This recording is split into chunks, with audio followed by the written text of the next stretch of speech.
Some students asked me some doubts. ठीक है, कुछ लोगों ने डाउट्स पूछे थे। पहले हम उन डाउट्स को सॉल्व करने की कोशिश करते हैं। सबसे पहला डाउट, उनका पहला डाउट ये था कितने कॉपीज हमको करने हैं, हाउ मेनी कॉपीज,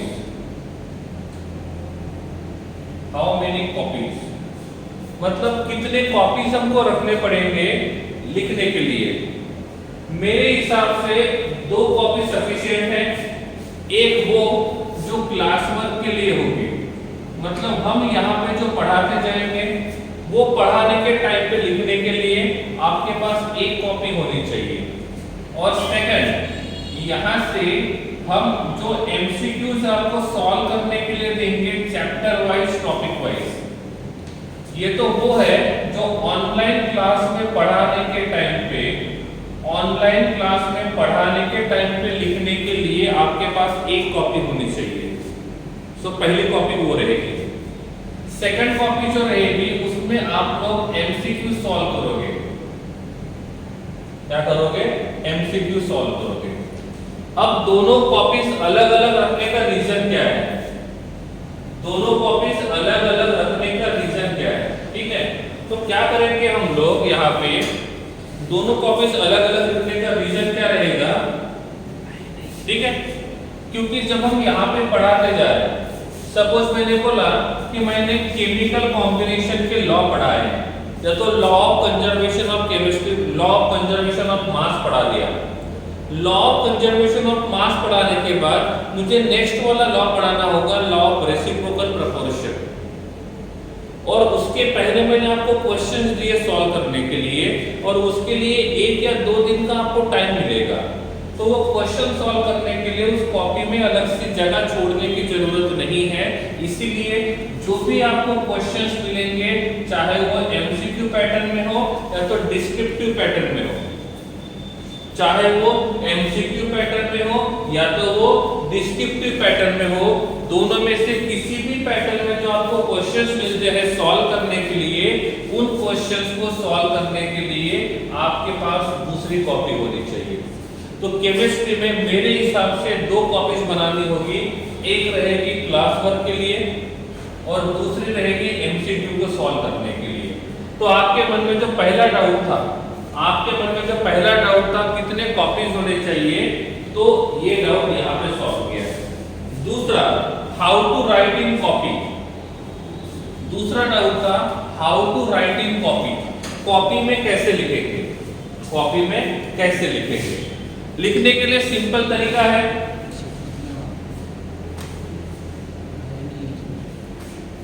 ठीक है। सेकंड तरीका ये है कॉपी में लिखेंगे कैसे। पहली बात, तो जब भी आप लिखोगे तो सबसे पहले आपको डेट लिखना है हर पेज के कॉर्नर पे। मतलब मान लिया कि ये आपका कॉपी का पेज है और यहां से आपने लिखना शुरू किया आज, ठीक है, आपने लिखना शुरू किया आज, ठीक है। तो जब आप यहां से लिखना शुरू करोगे तो क्या होगा, यहां पे आपको लिखना है डेट। क्या लिखना है? डेट, ठीक है, ताकि आपको ये पता चलेगा कि हमने कौन से दिन कौन सा क्लास, कौन सा टॉपिक हमने पढ़ा था।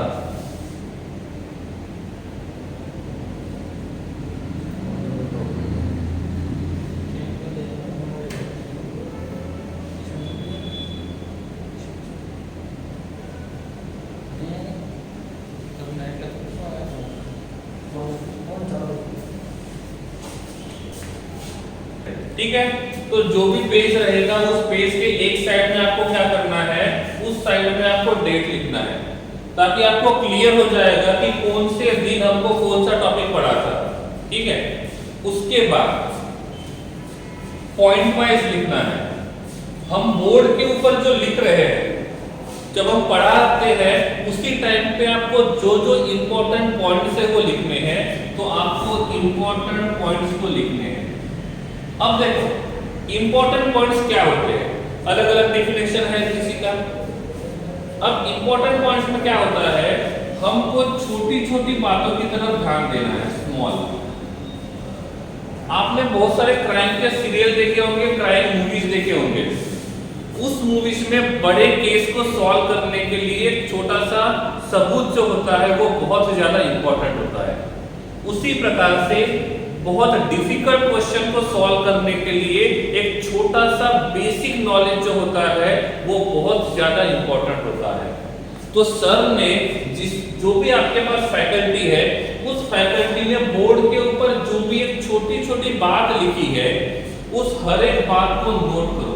स्मॉल स्मॉल जो पॉइंट्स है उस स्मॉल पॉइंट को नोट करने का काम करना है आपको, ठीक है। That is most important. मतलब आपने पूछा था कि सर कॉपी में लिखेंगे कैसे, तो लिखने के टाइम पे आपको हर एक बात की तरफ ध्यान देना है और हर एक पॉइंट को अच्छे से नोट डाउन करना है, ठीक है।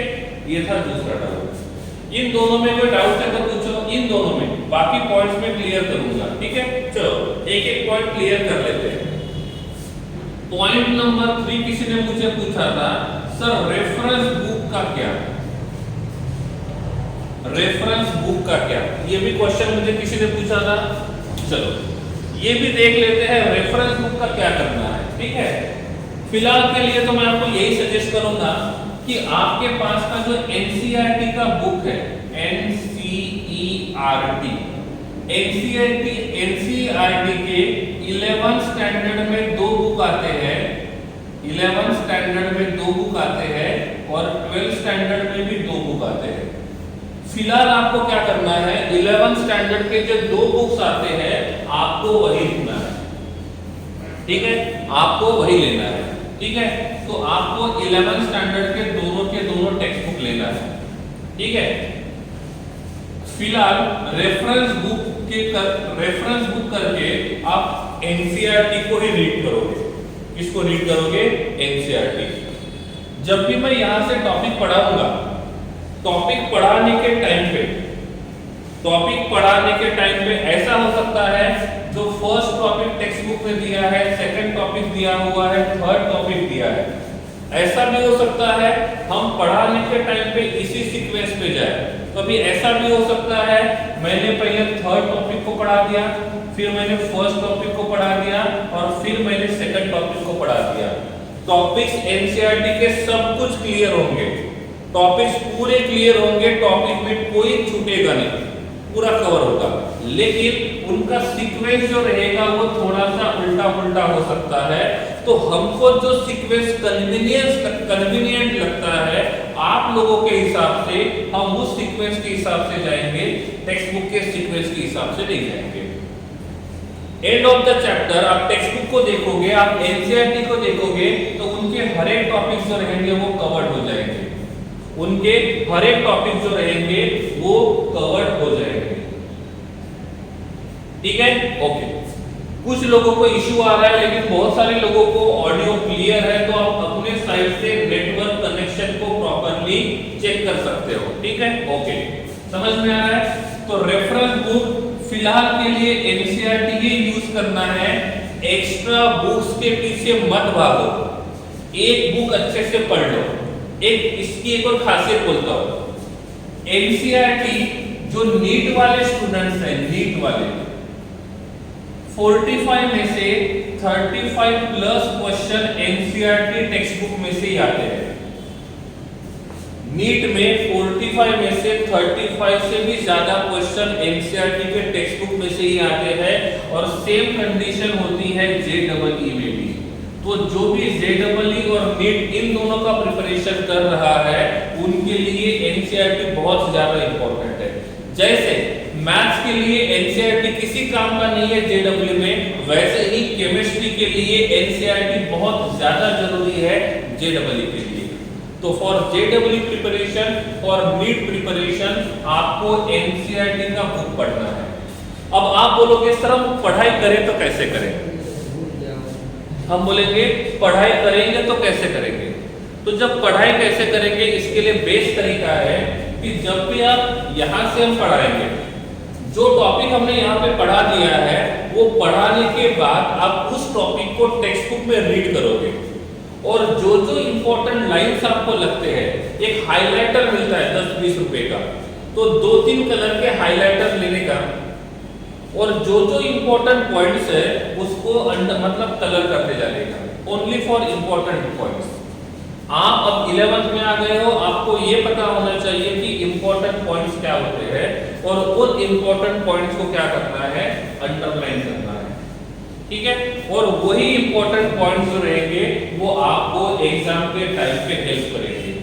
जब आप उस बुक को एग्जाम के पहले रिवीजन करने के लिए आप पेजेस टर्न करोगे तो जो भी कलर किए हुए वर्ड्स है वो आपके नजर सबसे पहले वहीं पे जाएगी। तो इससे क्या होगा, आपको रिवीजन करने के लिए ज्यादा टाइम नहीं लगेगा।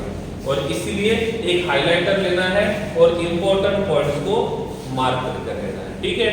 हम पढ़ाने के टाइम पे पूरा टॉपिक कवर करेंगे, लेकिन ध्यान रखना है सीक्वेंस कम ज्यादा हो सकता है, ठीक है। तो ये था थर्ड पॉइंट। फोर्थ पॉइंट है, सर आप एनसीईआरटी को कवर करोगे कि नहीं करेंगे?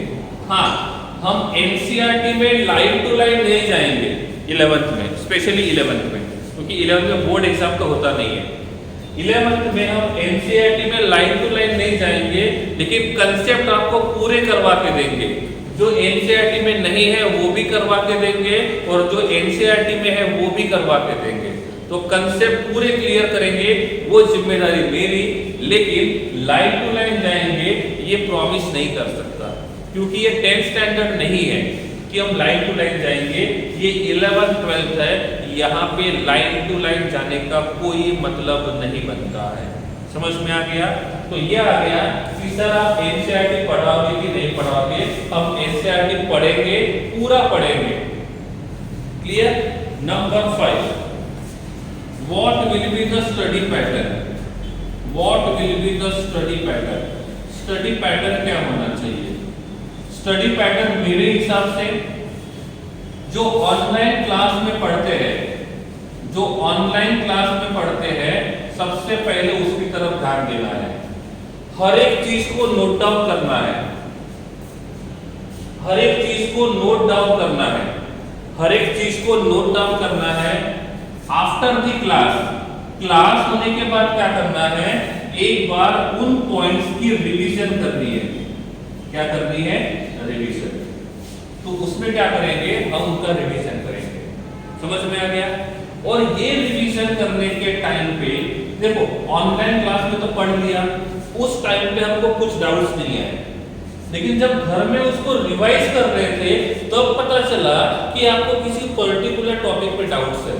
तो ये डाउट्स कब आएंगे, जब घर जाने के बाद आप उसको पढ़ोगे, उसको रिवाइज करने की कोशिश करोगे। इसलिए मैंने बोला है ऑनलाइन क्लास होने के बाद जब भी आपको फ्री टाइम मिलेगा, आपको बस रिवीजन करना है। क्या करना है? रिवीजन करना है, ठीक है। रिवीजन करने के टाइम पे समझ में आएगा कि आपके डाउट्स कहाँ पे है। सिंपल सी बात है, उसी टाइम पे आप अपने डाउट्स जो है वो डाउट्स एक पेज के ऊपर लिख दो उसी टाइम पे, और वो डाउट्स आप अपने टीचर्स को पूछ सकते हो, जो भी रिस्पेक्टिव सब्जेक्ट का टीचर है, कि सर आपने कल ये ऑनलाइन क्लास में टॉपिक पढ़ाया था, मैं घर पे रिवीजन कर रहा था, तो मुझे यहाँ पे ये डाउट्स लगा, तो आप मुझे मेरा ये डाउट सॉल्व करो। क्यों? क्योंकि जब डाउट्स जो है ना, मतलब हम यहाँ पे एक बिल्डिंग बना रहे हैं, ये बिल्डिंग, और बिल्डिंग बनाने के लिए एक एक फ्लोर बनाना पड़ेगा। सपोज इनमें से कोई फ्लोर वीक रहेगा तो क्या होगा? क्या होगा? हम बिल्डिंग बनाएंगे, बिल्डिंग बनाने के लिए बेस है, बेस वीक रहेगा तो क्या होगा? क्या होगा? बिल्डिंग तो बना ली हमने, लेकिन इस बड़े बिल्डिंग का जो बेस है वो वीक है, तो क्या होगा? इस वीक बेस की वजह से क्या होगा? ये पूरा का पूरा बिल्डिंग जो रहेगा वो नीचे गिर जाएगा। तो इतना बड़ा बिल्डिंग बनाने का कोई मतलब नहीं बनेगा फिर। और ये जो बेस है, ये बेस स्ट्रांग होना चाहिए, और ये बेस स्ट्रांग होने के लिए क्या होना चाहिए? आपके डाउट्स क्लियर होने चाहिए, मन में कोई डाउट्स नहीं होने चाहिए। तो ये डाउट सॉल्व करने के लिए आप अपने टीचर की हेल्प ले सकते हो, ठीक है। तो ये है कि स्टडी कैसे करनी चाहिए, स्टडी का पैटर्न कैसे होना चाहिए। तो जो मुझे कुछ बच्चों ने एंड में डाउट्स पूछे थे, वो मैंने यहाँ पे कवर करने का ट्राई किया है। अभी भी आपके मन में कोई डाउट्स है तो 1 बाय 1 आप चैट बॉक्स में लिख सकते हो। मैं ट्राई करूंगा कि हर किसी का डाउट सॉल्व करूं, लेकिन सपोज ज्यादा चैट्स आने की वजह से मैंने आपके डाउट्स को सॉल्व नहीं किया है, तो आप फिर से वो डाउट्स चैट बॉक्स में लिख सकते हो ताकि हम उसको सॉल्व करने की कोशिश करेंगे, ठीक है। तो I am waiting for your doubts. इनसे रिलेटेड, पढ़ाई से रिलेटेड, केमिस्ट्री से रिलेटेड वो जो भी कुछ डाउट्स है आप पूछ सकते हो। मेरे हिसाब से मोस्ट ऑफ द पॉइंट्स तो मैंने यहाँ पे कवर कर दिया है, लेकिन हो सकता है कुछ पॉइंट छूट गए हैं, तो आप वो भी पूछ सकते हो। I am waiting for your reply.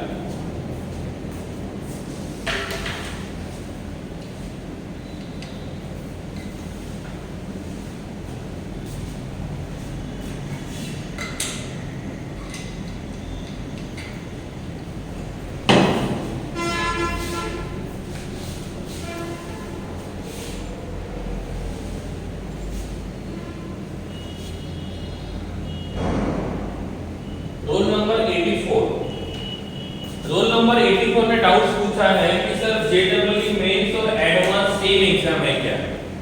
ठीक है, अब क्या होता है, जो भी जेडब्ल्यू का एग्जाम होता है, जेडब्ल्यू का एग्जाम ये दो लेवल में होता है।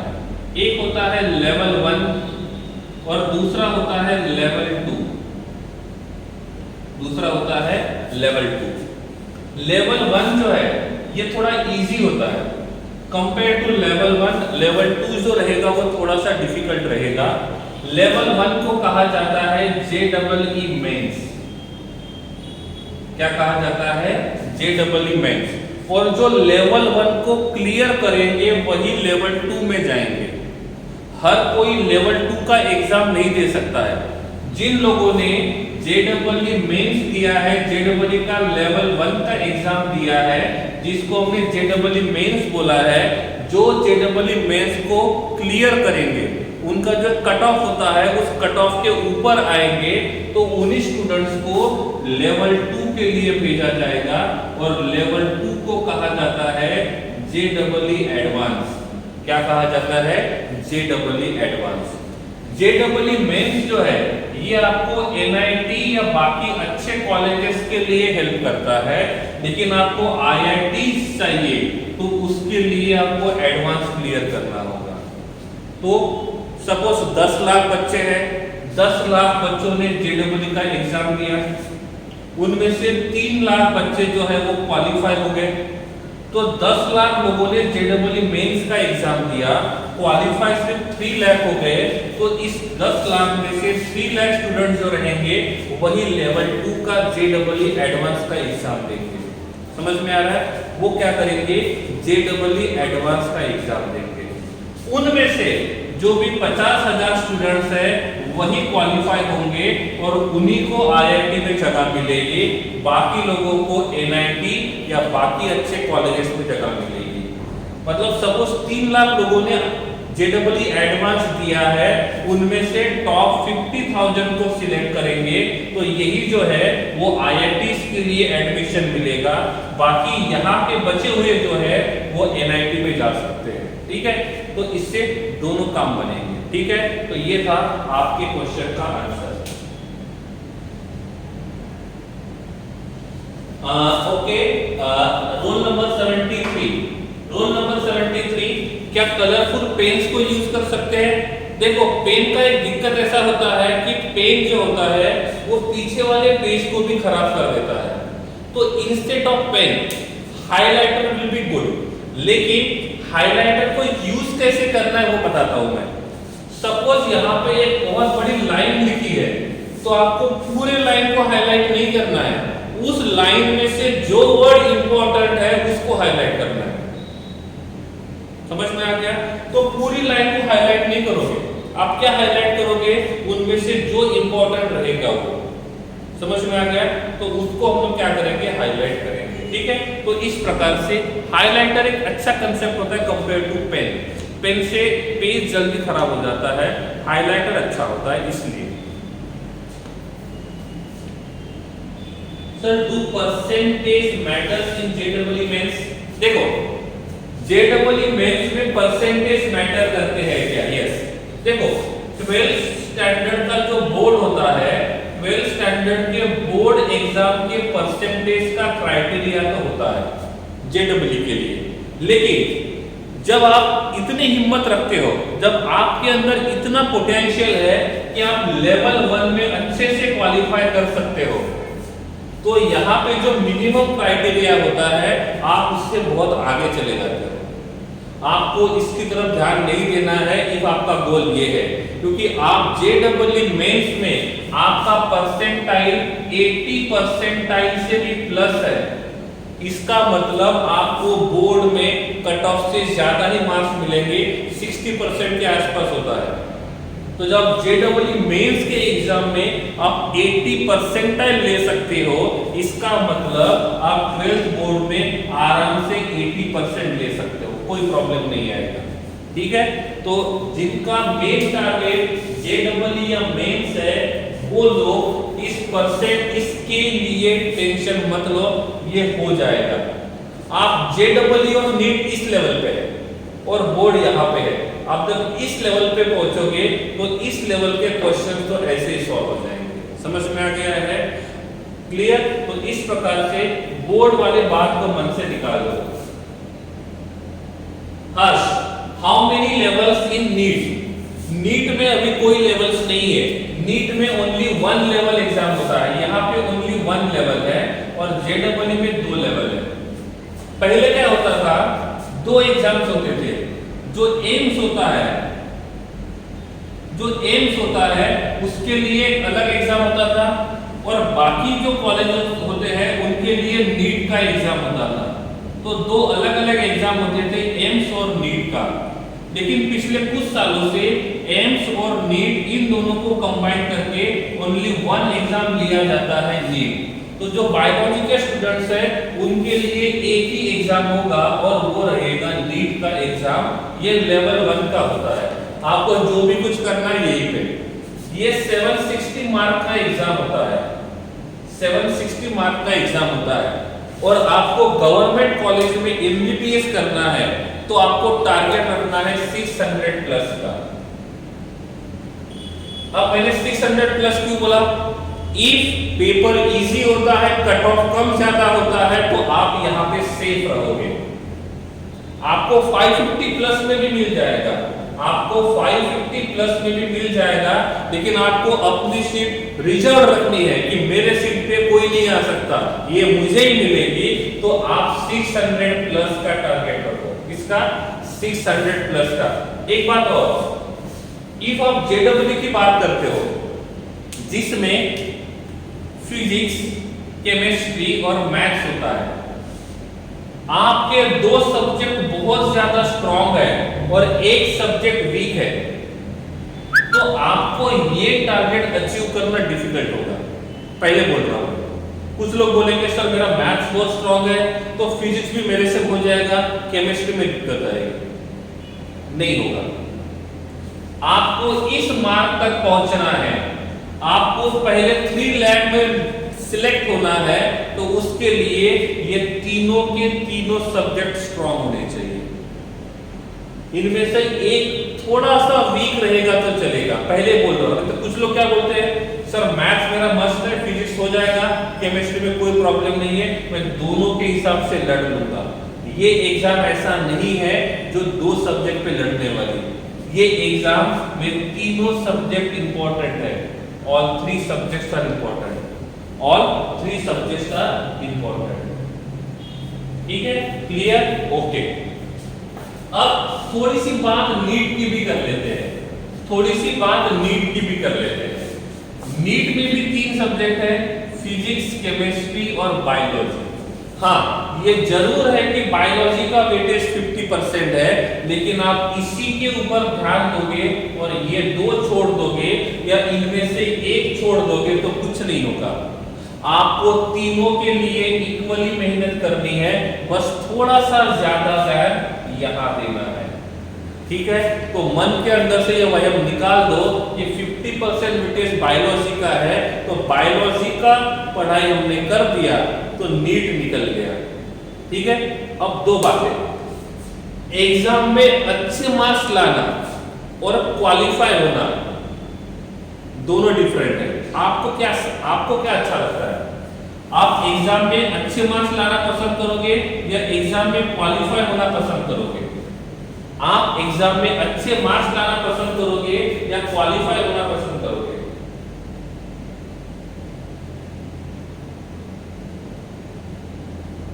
मैंने आपको फर्स्ट हाफ में बोला था टू वे इंटरेक्शन होगा तो हमें भी अच्छा लगेगा, टू वे इंटरेक्शन होगा तो हमें भी अच्छा लगेगा।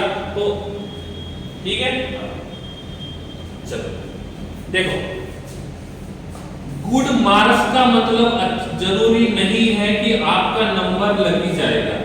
सपोज किसी साल ऐसा हुआ कि नीट का पेपर बहुत इजी था तो लोग बहुत मार्क्स मिल गए, तो ऐसा भी हो सकता है 550 मार्क्स तो 550 है लेकिन नंबर नहीं लग पाया, क्वालिफाई नहीं हो पाया। कभी कभी ऐसा भी हो सकता है पेपर डिफिकल्ट था तो 450 वाले का नंबर गवर्नमेंट में लग गया। It depends on the difficulty level of paper. लेकिन इसलिए मैं आपको बोलता हूं कि अच्छे मार्क्स लाने से अच्छा है आप क्वालिफिकेशन की तरफ ध्यान दो कि क्वालिफाई होने के लिए क्या करना होगा। और ये दोनों बातें करने के लिए जो इजी क्वेश्चंस है, इजी क्वेश्चंस और डिफिकल्ट क्वेश्चन, दो तरीके के क्वेश्चंस यहाँ पे होते हैं पेपर में, इजी क्वेश्चन, डिफिकल्ट क्वेश्चन। आपको कौन से क्वेश्चन पसंद है? आप लोगों को कौन से क्वेश्चन पसंद है, इजी या डिफिकल्ट? इजी और डिफिकल्ट में से आप लोगों को कौन से क्वेश्चन पसंद है? दोनों पसंद है, अच्छी, ऑब्वियसली इजी, वेरी गुड, ये सबसे अच्छा आंसर है। झूठ नहीं बोलने का, जो है वो है। कुछ लोग बोल रहे दोनों पसंद है, कुछ लोग बोल रहे हार्ड क्वेश्चन, डिफिकल्ट, ऐसा नहीं है, वो झूठ बोल रहे। रियल में क्या है, सही भी हो सकता है। रियल में क्या है, हर किसी को इजी क्वेश्चंस पसंद है, हर किसी को। लेकिन आपका रैंक जो है, आपका जो रैंक है, ये रैंक डिसाइड करने का काम डिफिकल्ट क्वेश्चन करते हैं, क्योंकि इजी क्वेश्चन तो सभी सॉल्व करेंगे लेकिन डिफिकल्ट क्वेश्चन बहुत कम लोग सॉल्व करेंगे, और यही डिफिकल्ट क्वेश्चन आपका रैंक डिसाइड करेंगे। ठीक है, इसलिए डिफिकल्ट क्वेश्चंस को कहा जाता है रैंक डिसाइडर क्वेश्चन। आपका एक डिफिकल्ट क्वेश्चन जो होता है, जो आपने लास्ट मोमेंट पे अटेम्प्ट किया, वो आपके रैंक में बहुत ज्यादा डिफरेंस ले सकता है, और इसीलिए हमेशा डिफिकल्ट क्वेश्चन को ही रैंक डिसाइडर क्वेश्चन कहा जाता है। यस, सिंपल सी बात है, डिफिकल्ट क्वेश्चन की वैल्यू इजी क्वेश्चन से ज्यादा है। डिफिकल्ट क्वेश्चन की वैल्यू इजी क्वेश्चन से ज्यादा है, क्योंकि ये सॉल्व करने वाले हजारों मिलेंगे लेकिन ये सॉल्व करने वाले बस गिने चुने रहेंगे, और यही आपके रैंक में चार चांद लगा देगा। ठीक है, तो ये था जेईई और नीट के बारे में थोड़ा सा इंट्रोडक्शन। और कुछ पूछना है?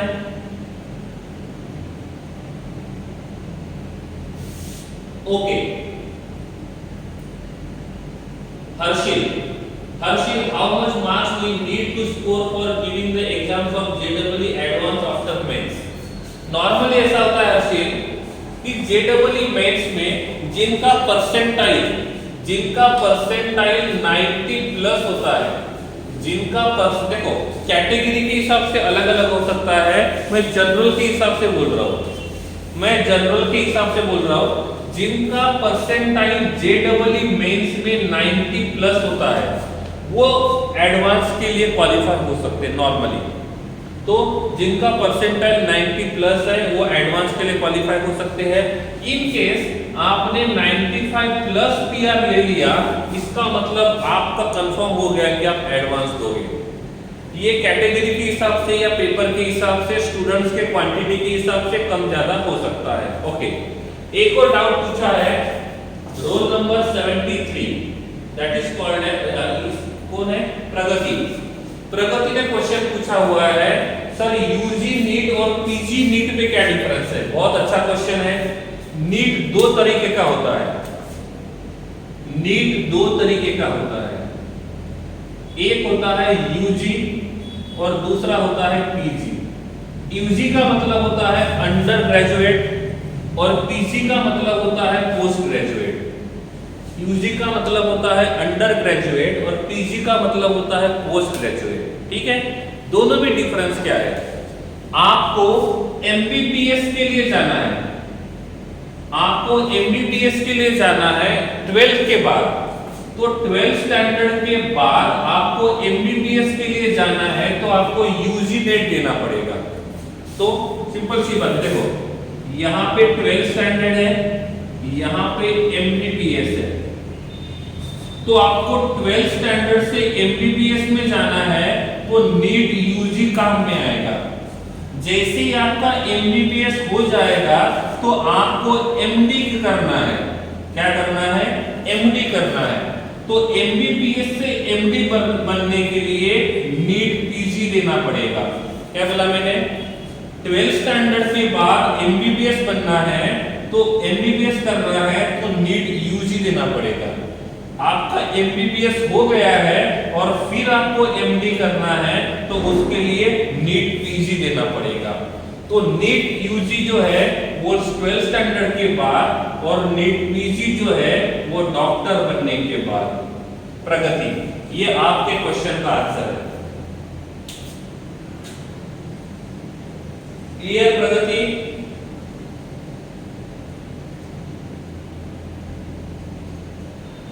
ओके, जेडब्ल्यू की प्रैक्टिस स्कूल में होगी, यस।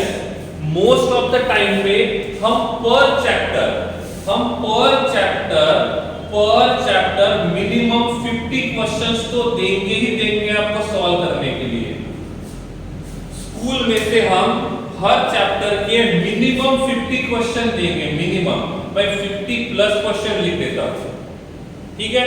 इनमें से कुछ क्वेश्चन जो रहेंगे वो हम सॉल्व करके देंगे और कुछ क्वेश्चन जो है वो आपको सॉल्व करना पड़ेगा, क्योंकि जब तक आप खुद सॉल्व नहीं करोगे तब तक आपको समझ में नहीं आएगा। और इसीलिए प्रैक्टिस की चिंता मत करो, आप जितने क्वेश्चन लगेंगे आपको हम यहां से आपको देंगे।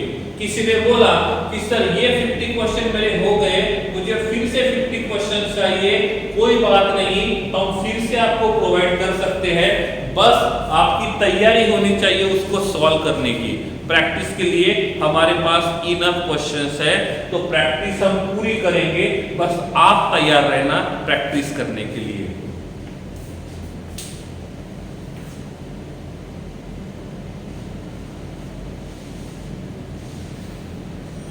एंड उसकी बुक आती है, बुक्स तो आते हैं मार्केट में, बहुत सारे बुक्स है, लेकिन हर बुक में क्या होता है, कुछ टॉपिक एक्स्ट्रा होते हैं जिनकी जरूरत नहीं होती है, और ऐसे टॉपिक पे क्या होता है आपका टाइम वेस्ट हो जाता है। और इसीलिए कोई रेफरेंस बुक फिलहाल के लिए मत लो, कोई रेफरेंस बुक फिलहाल के लिए मत लो। जितना हम यहाँ से मटेरियल देंगे पहले उतना अच्छे से सॉल्व कर लो।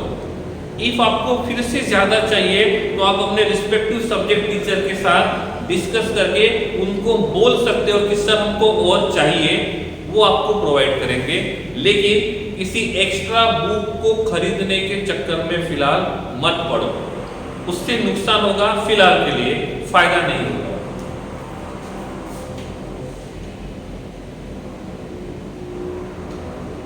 Okay, first, what is the future of agriculture after 10 to 15 years?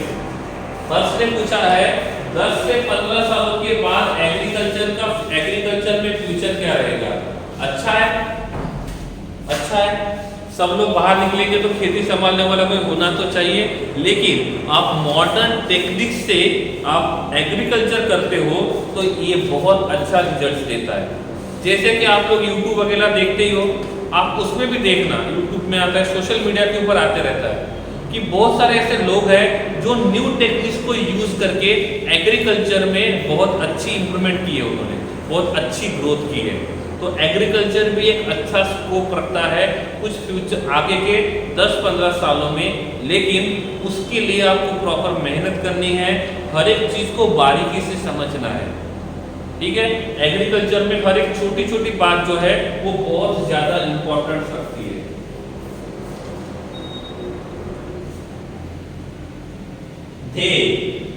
Astronomy, आपने पूछा है एस्ट्रोनॉमी, एस्ट्रोनॉमी के बारे में ईशान सर आपको बहुत अच्छे से देंगे इंफॉर्मेशन, ठीक है। तो आपको एस्ट्रोनॉमी में इंटरेस्ट है तो आप एक बार ईशान सर से बात कर लेना, वो आपको बहुत अच्छे से हेल्प करेंगे, ठीक है।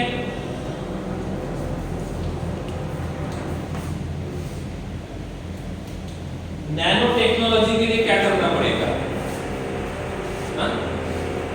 पूछा है नैनो टेक्नोलॉजी के लिए क्या करना पड़ेगा, ठीक है। देखो ब्रांच आगे कोई भी हो, आपका मेन बेस जो है ना वो 12th है, और 12th के बाद आज तक जैसे मुझे किसी ने पूछा एस्ट्रोनॉमी, किसी ने पूछा नैनो टेक्नोलॉजी, ऐसे जो नए फील्ड है, इस नए फील्ड जो है वो बहुत कम कॉलेजेस में होते हैं, और इन कॉलेजेस में जाने के लिए एक अलग से एग्जाम देना पड़ता है, और वो एग्जाम हर किसी कॉलेज का अलग अलग हो सकता है, लेकिन उनका जो सिलेबस होता है वो नीट और जेईई से सिमिलर होता है, और इसीलिए आप इस सिलेबस को पढ़ते हो तो आप बाकी भी एग्जाम दे सकते हो, जैसे एस्ट्रोनॉमी है, एग्रीकल्चर है, या तो नैनो टेक्नोलॉजी है, इसमें आप आगे बढ़ सकते हो।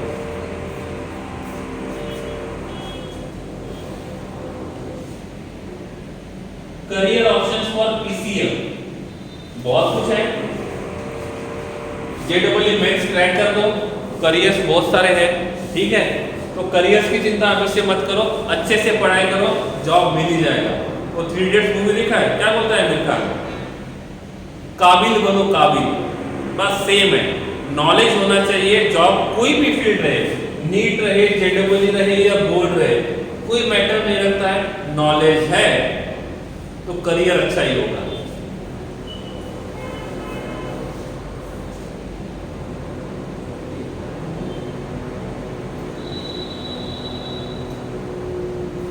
और हमने स्टार्टिंग जो फर्स्ट हमारा इंट्रोडक्शन सेशन था उसमें हमने बोला था कि क्या क्या करियर्स हो सकते हैं, तो उसमें भी हमने बता दिया था, तो आप एक बार वो भी देख सकते हैं, ठीक है। और कुछ डाउट्स है मन में?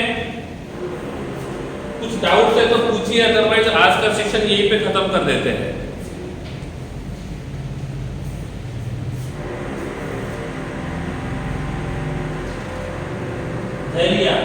Which degree you did you achieve? Okay. मैंने कौन सा डिग्री अचीव किया है? Okay. My qualification is MSc in chemistry. MSc in chemistry. और मेरा जो मास्टर्स डिग्री है, masters of science in chemistry, masters of science in chemistry, और मेरा डिग्री है एनआईटी नागपुर में से। मेरा मास्टर्स का डिग्री है एनआईटी नागपुर में से, ठीक है। तो मैंने एनआईटी नागपुर में से मास्टर्स का डिग्री किया है, और साथ में मैंने बीएड का एग्जाम भी क्वालिफाई किया है, ठीक है। तो जो बीएड का एग्जाम होता है टीचिंग के लिए वो भी है, और मेरे पास मास्टर्स डिग्री है एनआईटी नागपुर से, ठीक है। तो this is my highest qualification. और जब भी आप एनआईटी या आईआईटी के लिए जाते हो, ये तो ग्रेजुएशन के लिए, लेकिन जब आप पोस्ट ग्रेजुएशन के लिए जाते हो तो आपको एक अलग सा एग्जाम देना होता है, या तो जाम का एग्जाम देना होता है, या तो गेट का एग्जाम देना होता है, और ऐसे एग्जाम क्रैक करने के बाद ही आपको एनआईटी में मास्टर्स करने का मौका मिलेगा, ठीक है। Okay, my name is Ghanshyam sir. पहले दिन बोला था हमने, जब इंट्रोडक्शन दिया था तभी सभी सर लोगों ने अपना नाम बताया था, ठीक है। ओके, एक और क्वेश्चन है, विच ग्रुप, मेरा ग्रुप कौन सा था 12th स्टैंडर्ड में? Basically I am from Maharashtra, और महाराष्ट्र में हम मैथ्स और बायोलॉजी दोनों साथ में पढ़ सकते हैं। तो मेरे सब्जेक्ट्स थे physics, chemistry, maths and bio, ये मेरे 4 मेन सब्जेक्ट्स थे। तो मेरा बोलोगे तो ग्रुप बी भी था, और आप मानोगे तो ग्रुप ए भी था, तो दोनों के दोनों ग्रुप मेरे थे, ठीक है।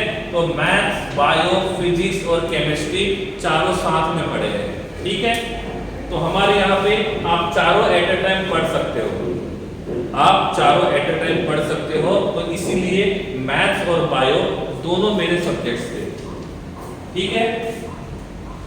चलो आज के लिए सफिशिएंट है, और मन में कुछ डाउट्स होंगे तो नेक्स्ट लेक्चर में हम लोग देख लेंगे, ठीक है। अभी के लिए दैट इज इनफ। इफ और भी कुछ डाउट्स है तो आप मुझे पर्सनली पूछ सकते हो, ठीक है। लेकिन लाइव सेशन हम अभी यही में खत्म करते हैं। थैंक यू, आपने इतना रिस्पांस दिया, टू वे कम्युनिकेशन करने की ट्राई की है, इसके लिए थैंक यू। मिलते हैं नेक्स्ट लेक्चर में।